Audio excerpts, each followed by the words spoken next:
Atenção! Começa agora uma teleaula de Biologia do Ensino Médio. Você vai assistir a teleaula de número 32. Bons estudos!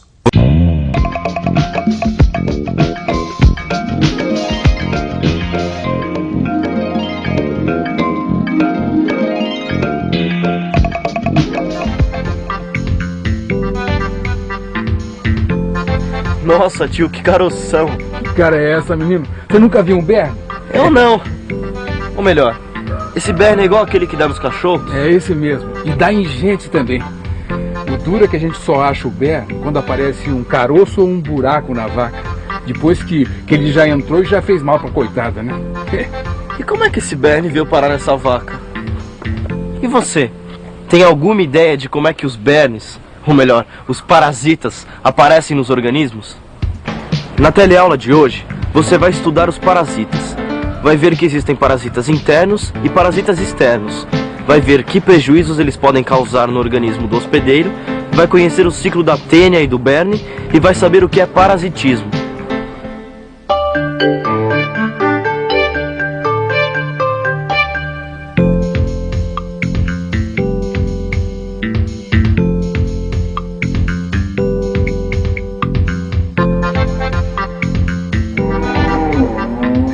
E é muito comum dar parasitas em vacas, tio? Se é. Além dos bernes, ainda tem os carrapatos que vivem atormentando a vida delas e dos cavalos também, né? Bom, já deve ter dado para você perceber que os carrapatos e os bernes são exemplos de parasitas. Tá lembrado?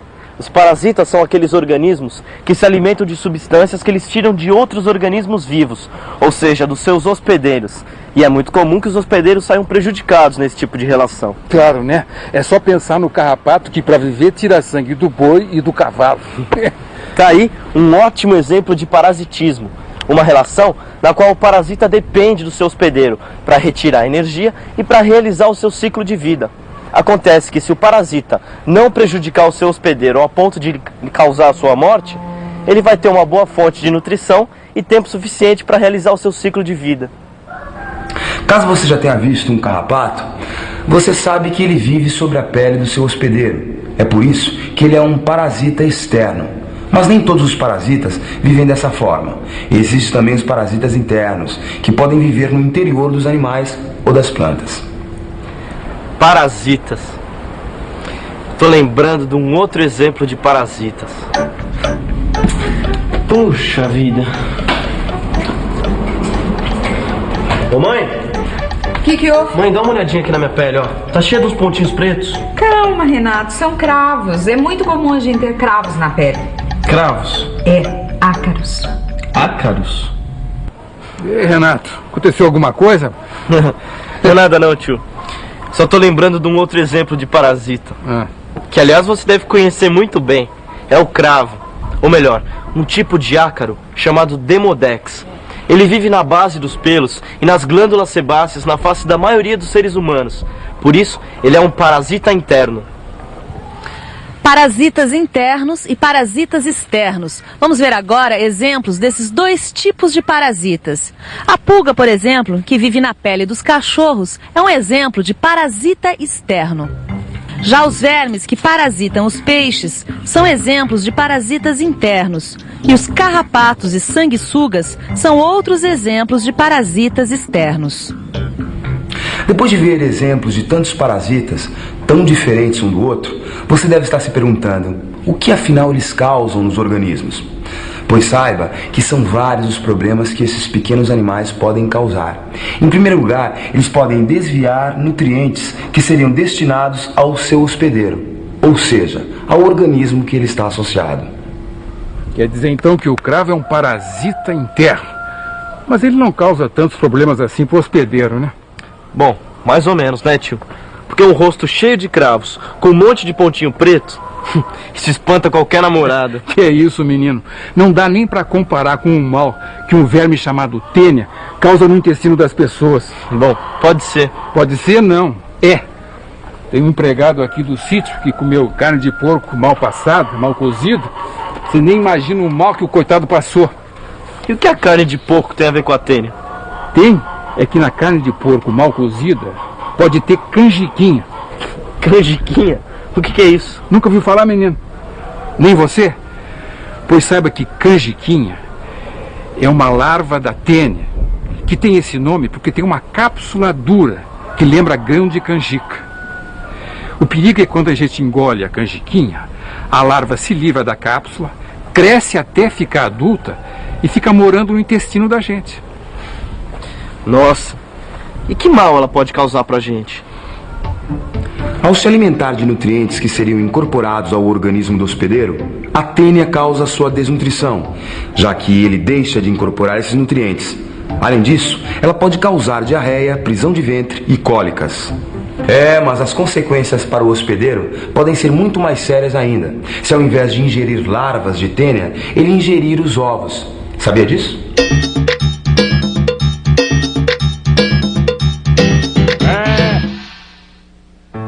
Sabia que se o homem ingere ovos de tênias presentes nas fezes do hospedeiro e que contaminam alimentos, ocorre a formação de larvas em vários órgãos, inclusive no cérebro?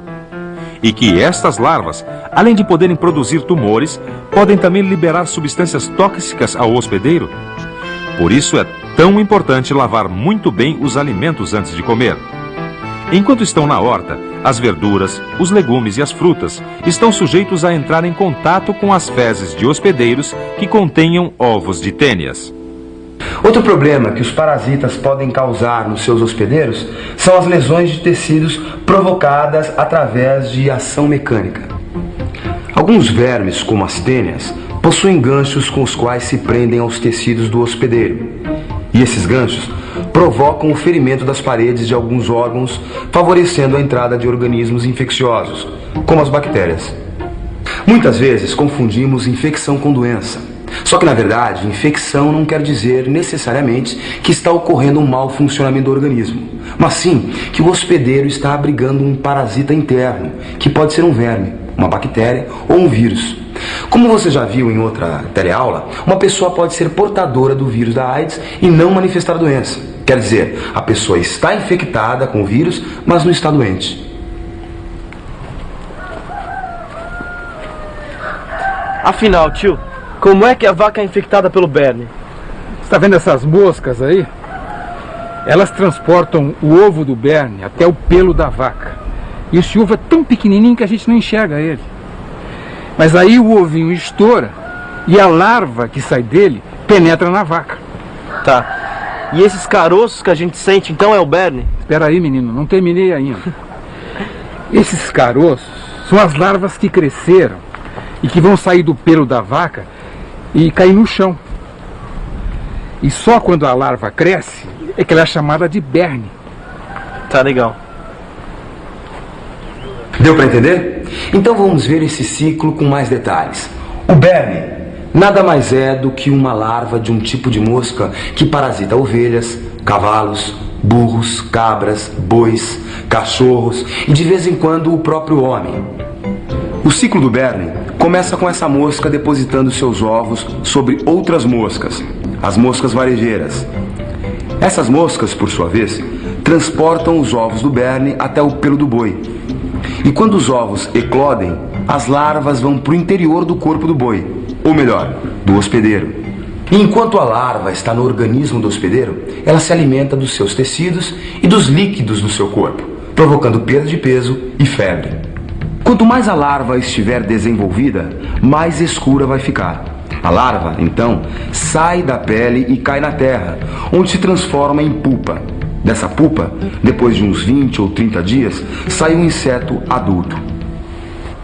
Nossa, tio, quer dizer que o berne causa tantos problemas assim? Pois é. E não tem como a gente combater o berne? Bom, a melhor maneira é acabando com as moscas que transportam os ovos. E como é que a gente pode combater as moscas? Ora, menino, deixando o pasto sempre limpo, sem moitas, arbustos, restos de lixo, fezes ou restos de animais. Entendi. Sem as sujeiras que atraem as moscas. Isso mesmo. Mantendo o pasto sempre limpo, a gente evita essa interação que traz tantos prejuízos para o boi. Se o berne é beneficiado e o boi é prejudicado nessa interação, aí não existe uma relação de mutualismo. Como você já viu em outra teleaula, mutualismo é uma interação onde os dois participantes se beneficiam. Então, que espécie de relação é essa entre o boi e o berne, onde um participante se beneficia e o outro tem prejuízo? Quando numa interação ocorrem efeitos negativos sobre um dos participantes e efeitos positivos sobre o outro, nós chamamos esta relação de parasitismo. O participante que sofre os efeitos positivos é chamado de parasita, e o participante que recebe os efeitos negativos é chamado de hospedeiro. Mas será que, se considerarmos as populações envolvidas numa interação de parasitismo, sempre a população de hospedeiros se prejudicará com esta associação? E a população de parasitas sempre terá benefícios? Para entender isso melhor, vamos imaginar uma situação que aconteceu aqui, na Austrália. Mais exatamente nos campos australianos, onde foram introduzidos coelhos que rapidamente se reproduziram, já que não havia predadores. Só que, com um aumento tão grande de coelhos, a agricultura local passou a sofrer grandes prejuízos. E para amenizar esses prejuízos, pesquisadores introduziram no ambiente um vírus parasita de coelhos, que causa nesses animais uma doença quase sempre fatal. Resultado, o número de coelhos começou a diminuir. E hoje, a população mantém-se em equilíbrio com o ambiente. Ou seja, a princípio, esse tipo de interação parece desfavorável para os hospedeiros. Só que se não fossem introduzidos esses vírus, os coelhos fatalmente morreriam de fome. Então, nesse caso, a população de hospedeiros foi favorecida pela ação dos parasitas, que regularam o seu crescimento. Como você já deve ter percebido, em uma interação entre dois indivíduos, parasita e hospedeiro, o primeiro se beneficia e o segundo se prejudica com essa interação. Foi o que aconteceu, por exemplo, com a Tênia, que interagiu com o empregado do sítio. Mas a relação entre uma população de parasitas e uma população de hospedeiros pode também trazer benefícios para as duas populações, como é o exemplo dos vírus e dos coelhos. Quer saber de uma coisa? Por hoje chega. Mas, tio, não existe um jeito mais eficaz de evitar todos esses problemas causados pelo berne? Tem sim. A melhor maneira é fazer com que os bois e as vacas sejam acompanhados por um veterinário. Esse sim é o melhor método para fazer com que eles cresçam saudáveis, cheios de saúde. Tá legal. Bom, então acho que é melhor a gente ir porque a tia não gosta de atrasos, né? O almoço já tá quase na mesa. Enquanto a gente vai pra lá, você fica com a revisão. E atenção, se liga aí que é hora da revisão. Na teleaula de hoje, você viu que existem parasitas internos e parasitas externos. Viu que os parasitas podem causar diferentes danos ao hospedeiro. Conheceu o ciclo do berne.